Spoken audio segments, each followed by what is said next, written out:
Well, Gavin Newsom is losing his mind again as he is wanting very clearly to be the Democrat nominee for President of the United States here in 2028.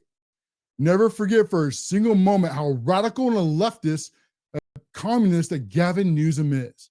And now that he is trying to go on the main stage, be president of the United States of America, he all of a sudden is pretending that he is somehow some kind of moderate, which is blatantly not true, as he is trying to pick a fight with everybody and get himself as many on the national stage as he can, where they go on to Joe Rogan or go with Charlie Kirk and all of a sudden pretend that he is some kind of moderate for the Democrat Party. And to do this, of course, he is blatantly lying over and over and over again about his past positions. And the thing for the Democrats now is it's very different than it was like in 2008 and it was in 2012 for Barack Hussein Obama. Because one of the huge differences now versus what it was for them back then is now that we have the rise of the independent creators. See, from back then, you had a Barack Obama who was just as insane as a radical, probably more so than Gavin Newsom. But the only way to get mass amounts of information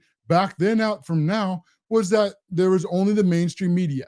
And this be either the MSNBC, CNN, ABC, NBC, New York Times, LA Times, Washington Post, Political Axios, every single one of them were Team DNC. But they would pretend that they were none of those things. And they would all pretend that they were somehow like neutral journalists when they were blatantly and openly lying for the Democrats. Now, when they would do this, for the most part, is they would tell you half truths. And then they cover the parts they didn't want you to know, either by ignoring the stories, or they'd only tell you the piece of the story that they wanted to know. But none of these people, not a single one, has a journalistic bone in their body. In fact, that every single one of them are Team DNC. These are radical leftist activists who are pretending to be journalists. And the Democrats, they've relied on this for far too long. But now that we have independent creators, now we have a much larger share of the market than they do. They are no longer able to lie for the Democrats anymore. And this has been proven over and over and over again. If the mainstream media, if they had the way that they could lie before, then Donald Trump would not be president right now. Look at what they threw at him.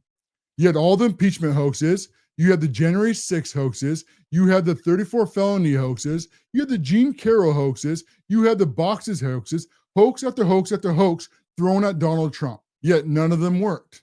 Even like the suckers and losers hoaxes didn't work, or the 9-bullet hoaxes, right? All these radical leftist activists in the mainstream media knew that they were lying and they couldn't get away with it. This is because of the independent creators.